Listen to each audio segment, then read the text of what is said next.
আমরা এখান থেকে মদিনা থেকে 130 কিলোমিটার দূরে আছি। এখান থেকে 130 কিলোমিটার দূরে মদিনা। এটা একটা ইসলামের ঐতিহাসিক জায়গা। জায়গাটির নাম বদর। বদর বলা হয় কেন? বদর মূলত এখানে একটা কূপ ছিল, সেই কূপটির নাম হচ্ছে বদর।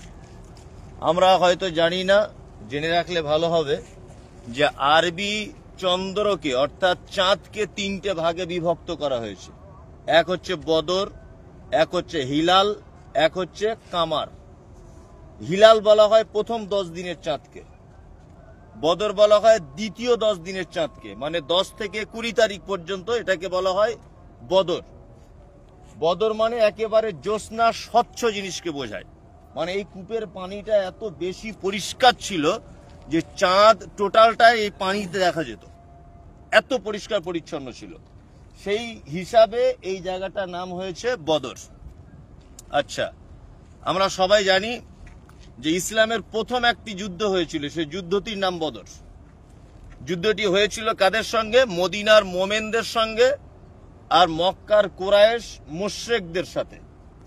মুসলিমদের সেনাপতি ছিলেন মুহাম্মদ সাল্লাল্লাহু আলাইহি ওয়াসাল্লাম, হযরত আবু বকর সিদ্দিক রাদিয়াল্লাহু তাআলা আনহু, হযরত আলী ইবনে আবু তালিব, আর আল্লাহ নবী সাল্লাল্লাহু আলাইহি ওয়াসাল্লামের চাচা হামজা রাদিয়াল্লাহু তাআলা আনহু। এনারা মুসলিমদের পক্ষে সেনাপতি হিসাবে দায়িত্ব পালন করেছিলেন। আর বেঈমান মুশরিকদের পক্ষে ছিলেন সবথেকে বড় সেনাপতি, তিনি হচ্ছেন বেঈমান আবু জেহেল, উতবা ইবনে রাবিয়া। এই সমস্ত সেনারা ছিল মুশরিকদের পক্ষে। এই যুদ্ধটা সংঘটিত হয়েছিল আরবি 2য় হিজরিতে 17ই রমজান। এইখানে এই মাঠে যুদ্ধটা হয়েছিল। মুসলিমদের সৈন্য ছিল 313 জন, ঘোড়া ছিল 2টি, উট ছিল 70টি। মুশরিকদের পক্ষে লোক ছিল 1000, ঘোড়া ছিল 100টি, উট ছিল 700টি। 800 জন মুশরিক, তারা যুদ্ধের পোশাক, লোহার বর্মের পোশাক পরা অবস্থায় ছিল। মুসলিমদের কাছে তেমন কোনো পোশাক ছিল না। 313 জন আল্লাহ নবী সাল্লাল্লাহু আলাইহি ওয়াসাল্লামের সাহাবীকে নিয়ে সর্বপ্রথম এই মাঠে যুদ্ধ হয়। আমরা যে মসজিদটা এখন দেখতে পাচ্ছি, এই মসজিদটার নাম হচ্ছে মসজিদে আরিশ।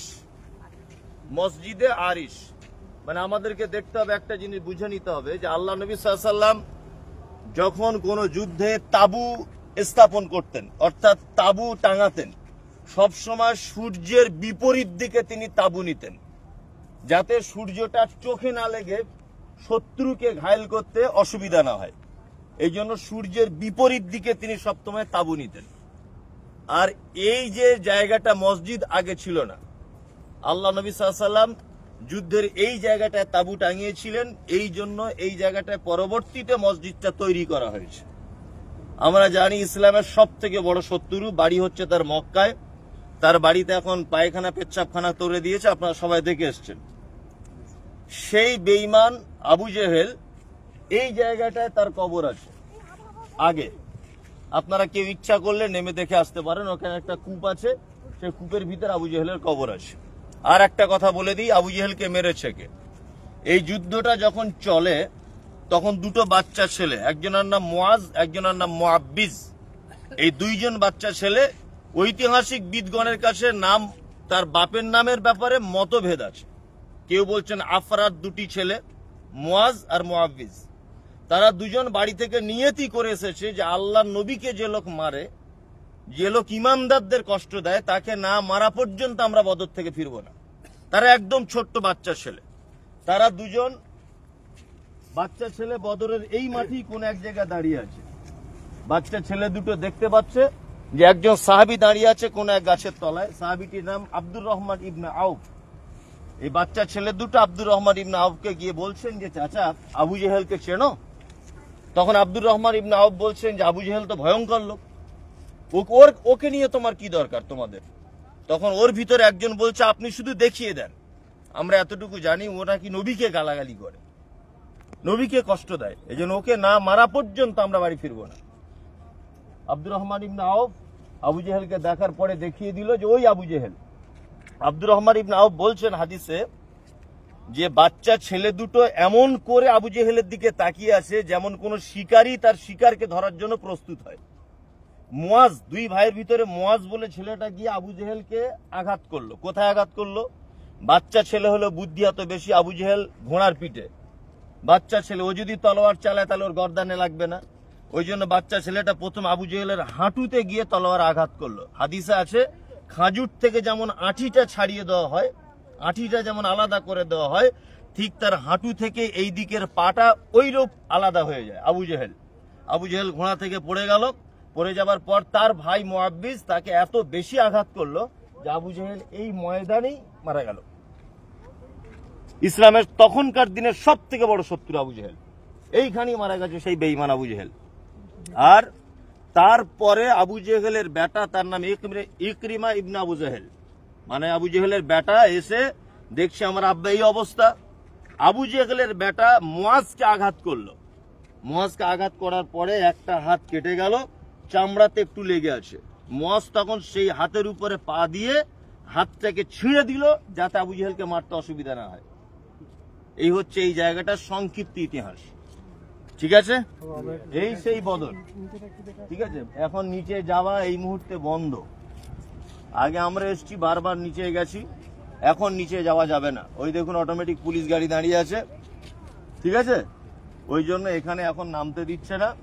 এবং এই যে যা কিছু দেখতে পাচ্ছেন, এখানে কোনো সংস্কার করা হয়নি, সবকিছু 1400 বছর আগেকার। এই যে খাজুর গাছ দেখতে পাচ্ছেন, এই যে ভাঙা চুরো খাজুর গাছ পড়ে আছে, টোটালটাই যুদ্ধের অংশ, এতে কোনো সংস্কার হয়নি। এই জায়গাটায় টোটালে এই মাঠটায় যুদ্ধ হয়েছিল। এবং এটাও জেনে রাখুন যে ইমানের দৃষ্টিতে আপনি দেখুন যে এই জায়গাটা আল্লাহ নবী সাল্লাল্লাহু আলাইহি ওয়াসাল্লাম তাবু নিয়েছিলেন এই জায়গাটায়।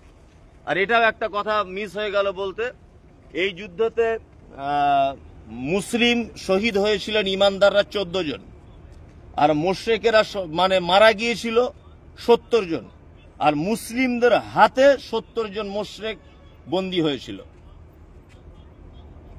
14 জন শহীদের নাম মসজিদের দেয়ালে এক জায়গায় লেখা আছে, ওখানে গিয়ে পড়ে নেবেন কোন কোন সাহাবী এখানে শহীদ হয়েছে।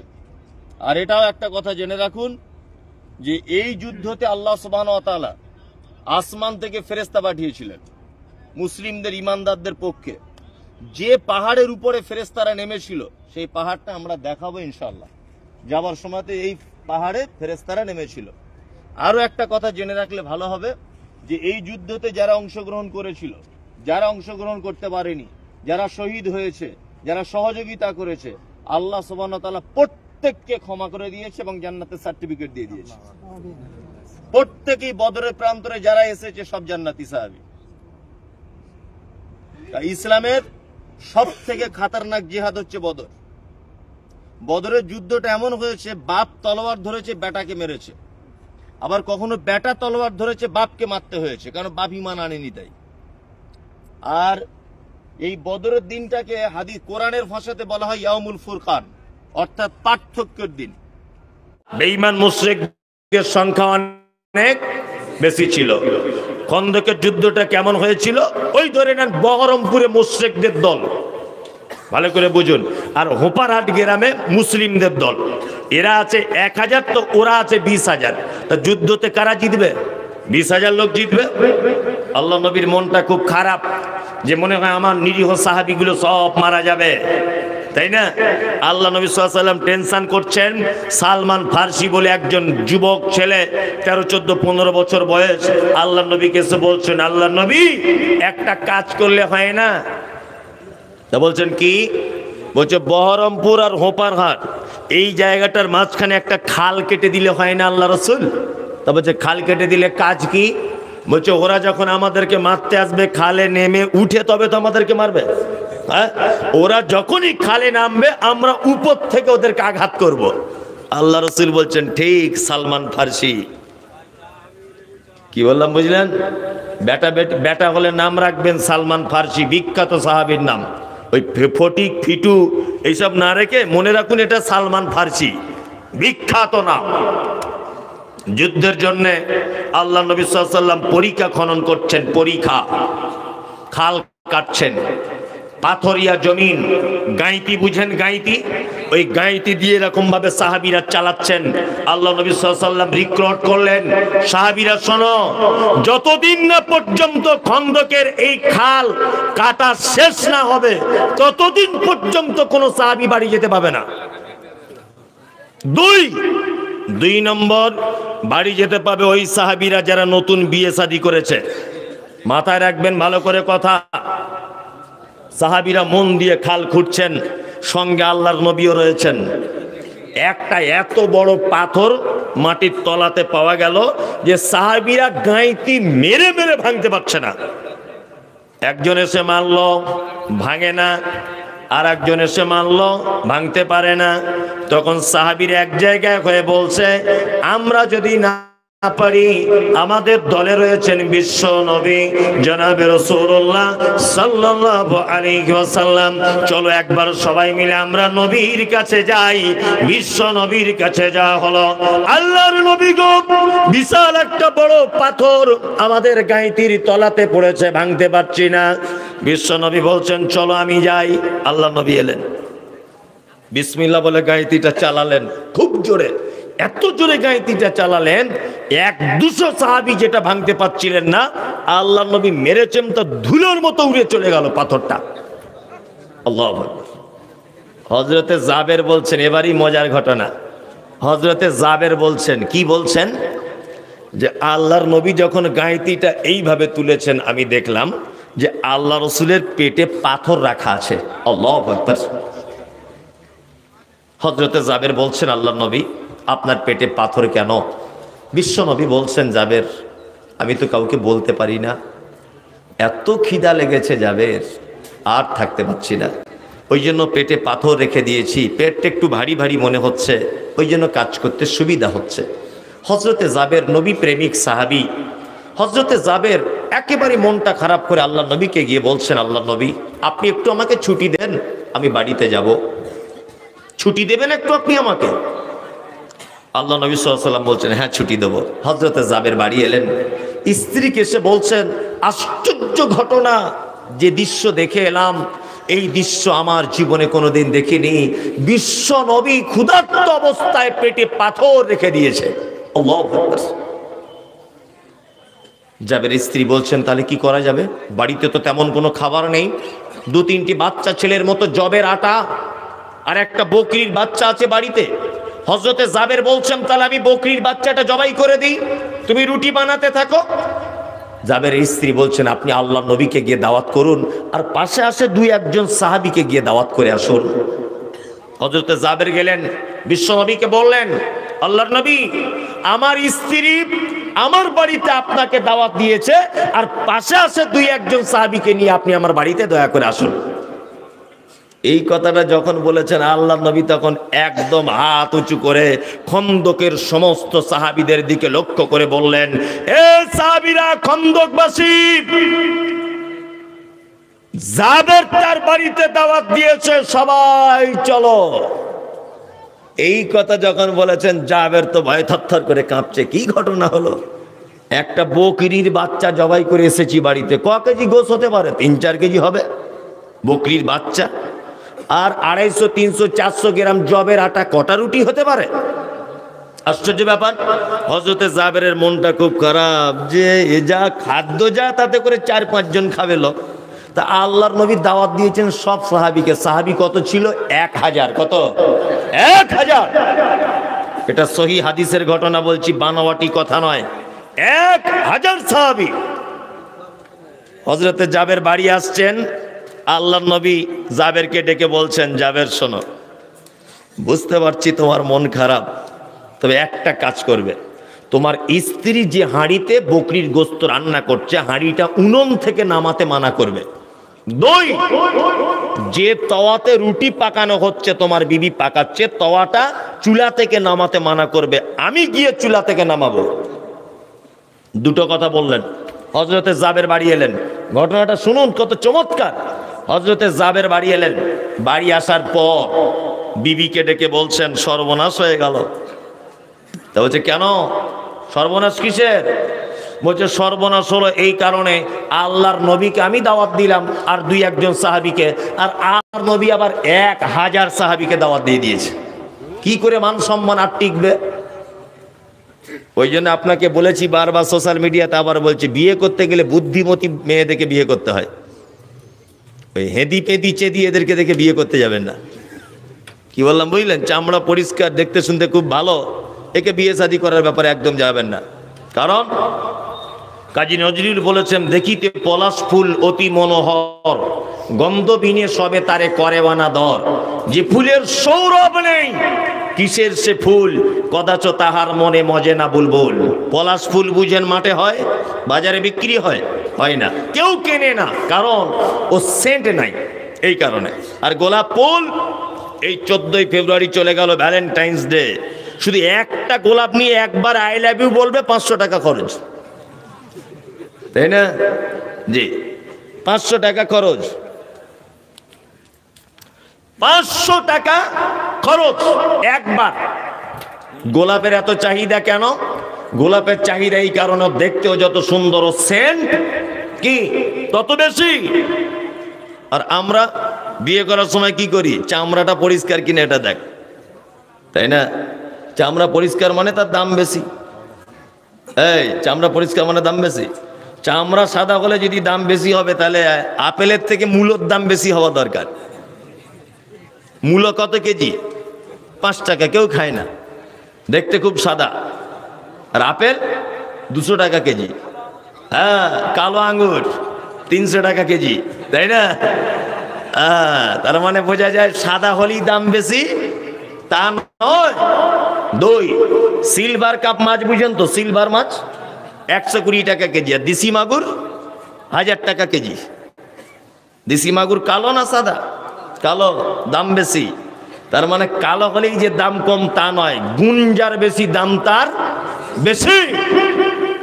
চামড়া পরিষ্কার বলে ওকে হুঁস মোটা করে বিয়ে করে নিয়ে চলে আসছে।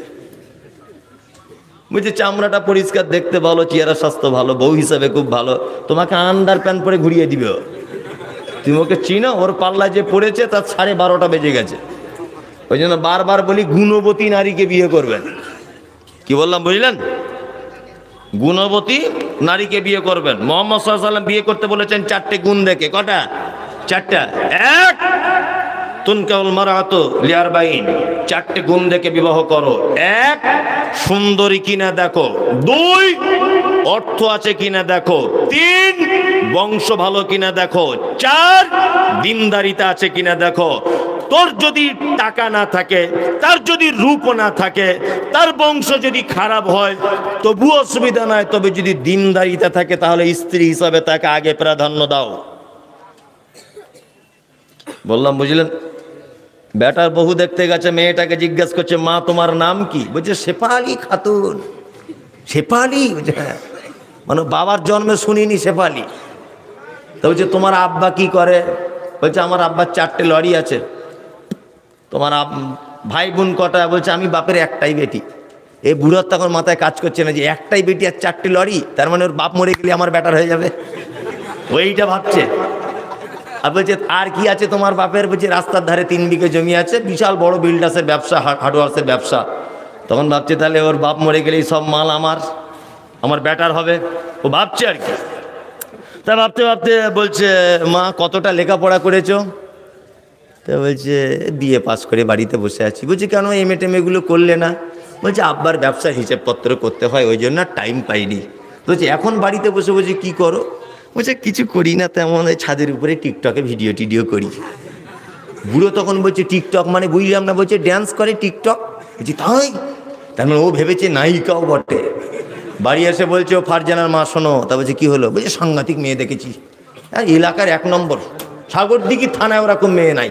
বলছে কি দেখলে? বলছে রাস্তার ধারে 4টে দোকান, 4খানা লরি, বিল্ডার্সের বড় ব্যবসা ওর। মা তোমার আব্বা নামাজ পড়ে? তোমার মা নামাজ পড়ে?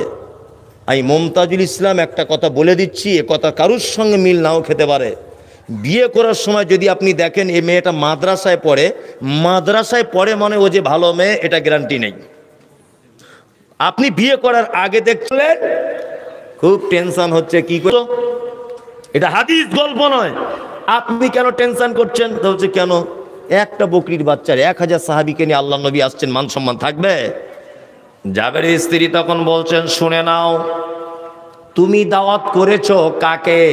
বলছে আমি দাওয়াত করেছি আল্লাহর নবীকে। বলছে সাহাবীদের দাওয়াত করেছে কে? বলছে 1000 সাহাবীকে দাওয়াত করেছে আল্লাহর নবী। জাবেরের বিবি তখন বলছে, স্বামী যান, তাহলে আপনি টেনশন করুন আল্লাহর নবীকে নিয়ে, কেমন করে খেতে দেবেন, কিভাবে কি করবেন। আর 1000 সাহাবীকে দাওয়াত দিয়েছেন আল্লাহর নবী, ওই টেনশনটা আল্লাহর নবী করবে, আপনার কোনো টেনশনের দরকার নাই। দাওয়াত দিয়েছে তো আল্লাহর নবী, আপনি কেন এত ভাবছেন? জাবের বাড়িতে আছেন, বিশ্ব নবী 1000 সাহাবীকে নিয়ে জাবেরের বাড়িতে ঢুকলেন।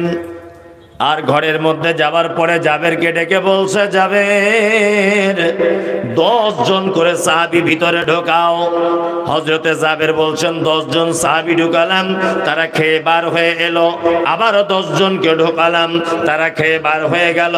এইরকম ভাবে 1000 সাহাবীর খাওয়া হয়ে গেল। তবুও যেন আল্লাহর নবী বলছেন আমাকে, জাবের 1000 সাহাবীর পেট ভরে গেল, এবারও তুমি খেয়ে নাও। হযরতে জাবের বলছেন আমি খেয়ে নিলাম, আল্লাহর নবী খেয়ে নিলেন, আমার বিবি খেয়ে নিল। বিশ্ব নবীকে জাবের বলছেন, ইয়া রাসূলুল্লাহ, এখনো যতটা খাদ্য রয়েছে মনে হয় আমার প্রতিবেশীকে দিলে তাও শেষ হবে না। হযরতে জাবের বলছেন, আমার বাড়ির আশেপাশে যত মানুষ ছিল সব মানুষের বাড়িতে খাবার পৌঁছে দিলাম। সবাইকে দেওয়ার পরে আল্লাহর নবীকে বলছি, আল্লাহর নবী গো, এখনো যেন খাবার বেঁচে আছে। হযরতে জাবের বলছে, এত খাবার বেঁচে আছে, যদি মদিনার প্রতিটা মানুষের মধ্যে বিলি বন্টন করে দেওয়া হয় তবুও যেন খাবার শেষ করা যাবে না। আল্লাহ বলে, আল্লাযী আত'আমাহুম মিন জু'ইন ওয়া আমানাহুম মিন খাওফ।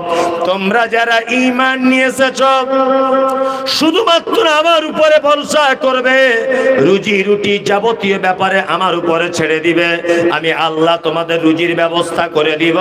আর শত্রুদের মোকাবেলায় পড়ে গেলে আমি আল্লাহ তোমাদেরকে সাপোর্ট করব। এটা হচ্ছে আল্লাহর ওলিদের ঘটনা, সহিহ হাদিস থেকে। এইটা না বলে ওর বাপ কি করেছিল, ওর দাদু কি করেছিল, ওই ঘটনা আমাদের সামনে বলছে। ওতে কোনো কাজ আছে? কোনো কাজ নেই। এই দেখুন, আল্লাহর ওলি হওয়া সহজ না কঠিন? সহজ, একদম সহজ। কি সহজ? নামাজ পড়ুন, রোজা রাখুন, হজ করুন, জাকাত দেন, পরের জমি ফাঁকি দেবেন না। আর ওই বলে গিয়েছে বিড়ি সিগারেট, ওইটা কি? ওটা অনেকজন আবার বলছে মকরু, বুঝছে না? অনেক হারামখোর বলছে মকরু, বুঝছে না? ইমাম সাহেব আমি বক্তব্য দিতে দিতে বলেছি বিড়ি হারাম, তা বলছে বিড়ি হারাম কোথায় লেখা আছে দেখাও। তা আমি তখন বলছি গাঁজাটা কি? বলছে ওটা হারাম। আর গাঁজা কোথায় লেখা আছে বল, কোথায় লেখা আছে গাঁজাটা বল। আচ্ছা, যারা বলছে বিড়ি মকরু, আমি তাদেরকে বলছি জুম্মার দিনে মেম্বারে বসে দুটান নিয়ে তবে খুতবা শুরু করতে পারো, অসুবিধে কি আছে? হয় কি হয় না? হারাম, আপনি হারাম ছেড়ে দেন, হালালটা গ্রহণ করুন, তাই না? আপনি হবেন আল্লাহর কি ওলি, আল্লাহর ওলি। মহিলা মজলিস থেকে এসেছে অনেকগুলি টাকা।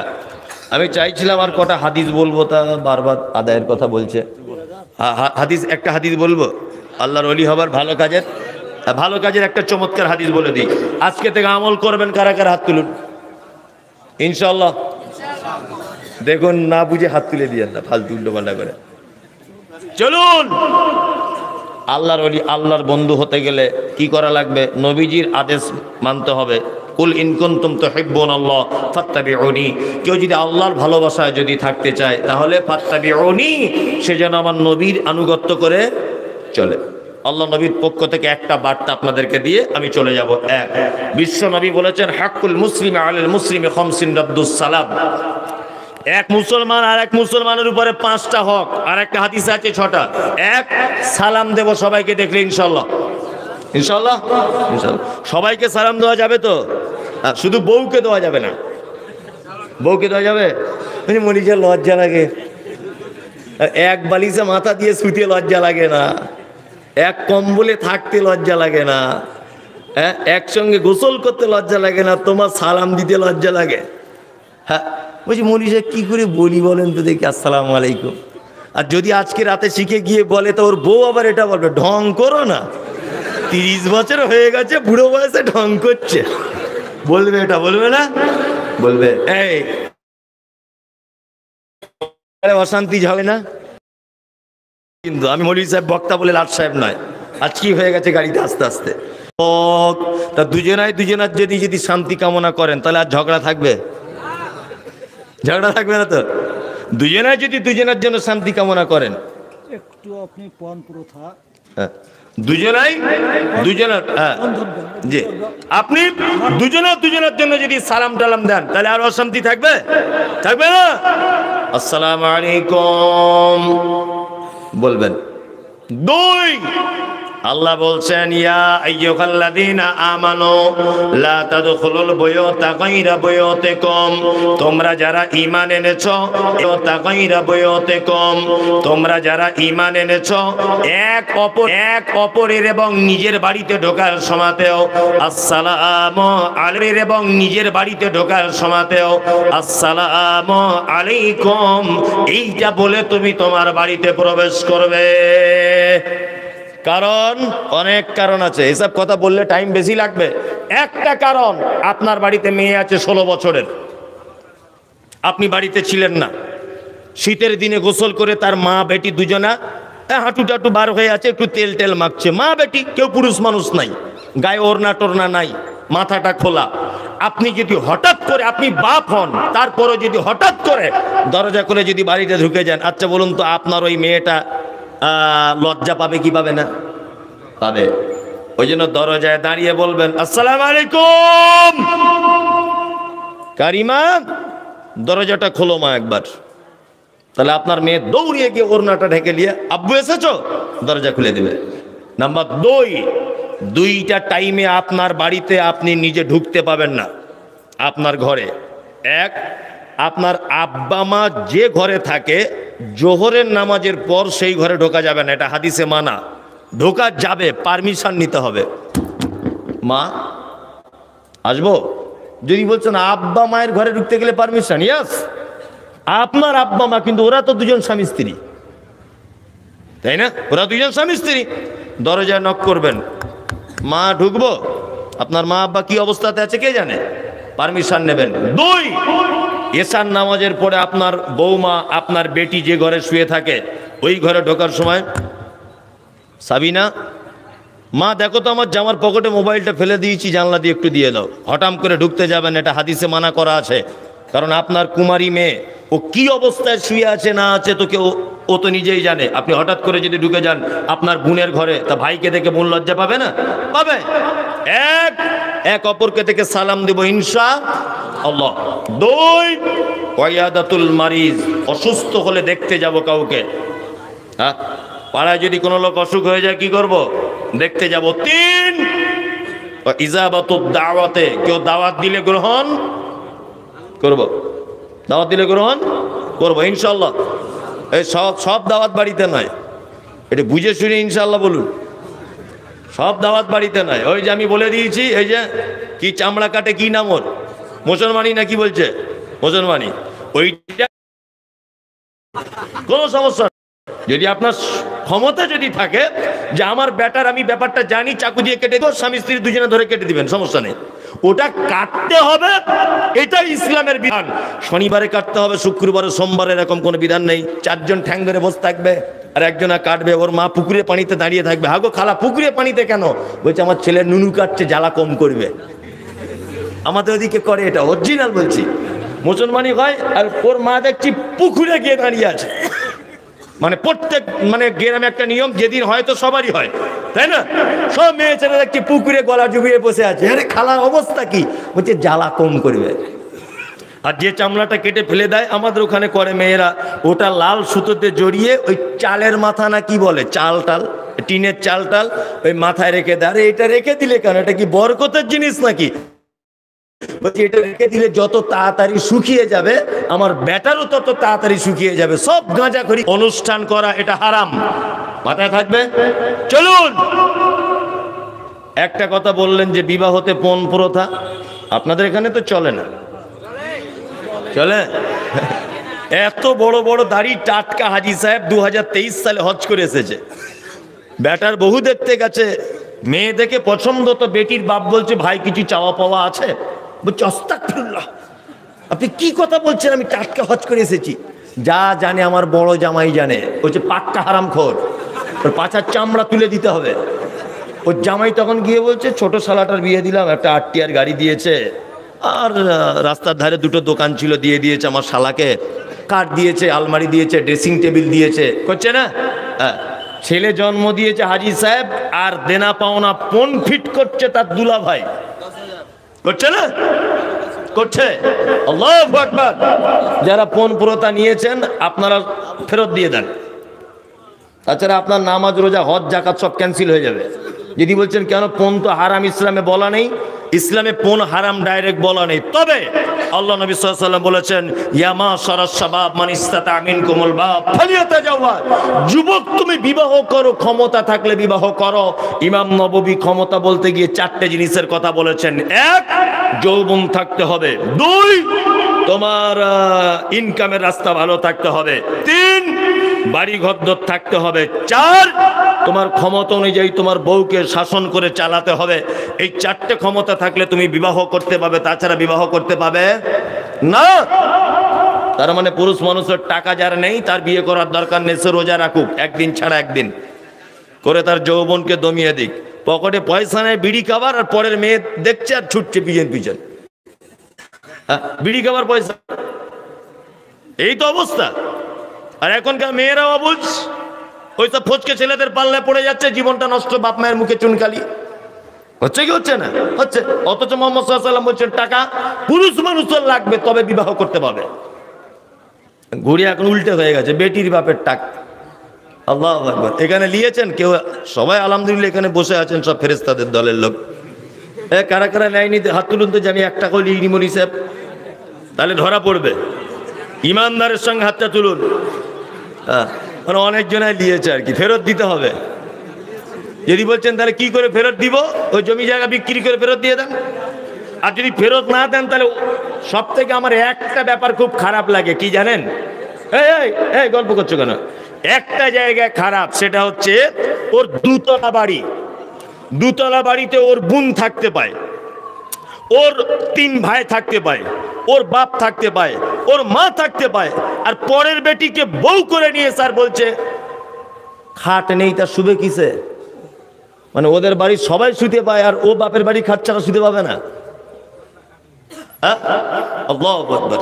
তা ও যদি বাপের বাড়ি থেকে খাট আনবে, ড্রেসিং টেবিল আনবে, আল্লাহ আলমারি আনবে, ফোন আনবে, তোমার জন্য গাড়ি দিবে, তা ও বাপের বাড়িতে থাকবে, তোমার আন্ডারপ্যান্ট পরিষ্কার করতে আসবে কেন? ও বাড়িতে থাকবে, ওর বাপের বাড়িতে। আর নাহলে তুমি ওর বাপের বাড়িতে যাও, তুমি যখন ছোট লোক, তোমার কিছু নাই, ঘর জামাই থাকো গিয়ে, ওকে কেন বাড়িতে বউ করে আনছো? লজ্জাশরম মতো থাকার দরকার একটা। পৃথিবীতে যে সুখ তোমার মায়ের পক্ষে দেওয়া সম্ভব নয়, তোমার বোনের পক্ষে দেওয়া সম্ভব নয়, পৃথিবীতে বৈধভাবে তোমাকে কেউ সুখ দেওয়ার সম্ভব রাখে না, তোমার স্ত্রী সেটা দেয়। তোমার জামা কাপড় পরিষ্কার করে, তুমি বাড়ি না গেলে ভাত খায় না, তোমার জন্য দরজার সামনে দাঁড়িয়ে থাকে, তুমি আসতে দেরি করলে 5 বার ফোন করে, আর তার বাপের কাছে টাকা নিতে তোমার লজ্জা শরম লাগে? আছে কিছু চামড়া আছে, লজ্জার চামড়া কিছু আছে? হারামখোর 1 লাখ টাকা নিয়ে বিয়ে করতে যাচ্ছে, বড় পাঞ্জাবি আর এইরকম করে রুমাল দিয়ে বসে আছে, বলছে আব্দুল কাদের জেলানি। হারামখোর 1 লাখ টাকা চাইতে তখন লজ্জা লাগলো না, আর বিয়ে করতে গিয়ে রুমাল দিয়ে এরকম করে আছে, মনে হচ্ছে কোমরে লাথি মেরে কোমর ভেঙে দাও। হারামখোর ঘোমটা দিয়ে বসে আছে এরকম করে, মানে কি গুণধর বেটা, তাই না? অথচ হারামখোর রাতের অন্ধকারে 1.5 লাখ টাকা নিয়ে নিয়েছে, তখন লজ্জা লাগলো না পরের টাকা হারাম নিতে। আর সবার সামনে জামাই আমার এত ভদ্র এরকম করে আছে রুমাল দিয়ে। আপনাদের এখানে থাকে? আশ্চর্য ব্যাপার, মানে নতুন স্টাইলে হারামখোর। এমন পাঞ্জাবি করেছে মনে হচ্ছে আব্দুল কাদের জিলানী যাচ্ছে, অথচ মেয়ের বাপের দেওয়া পাঞ্জাবি। তোমার লজ্জা শরম আছে? তোমার পাঞ্জাবি একটা জোটে না বিয়ে করতে যাওয়ার? গাড়ি সাজিয়েছে 42টা, সব বেটির বাপ টাকা দিয়েছে। আশ্চর্য।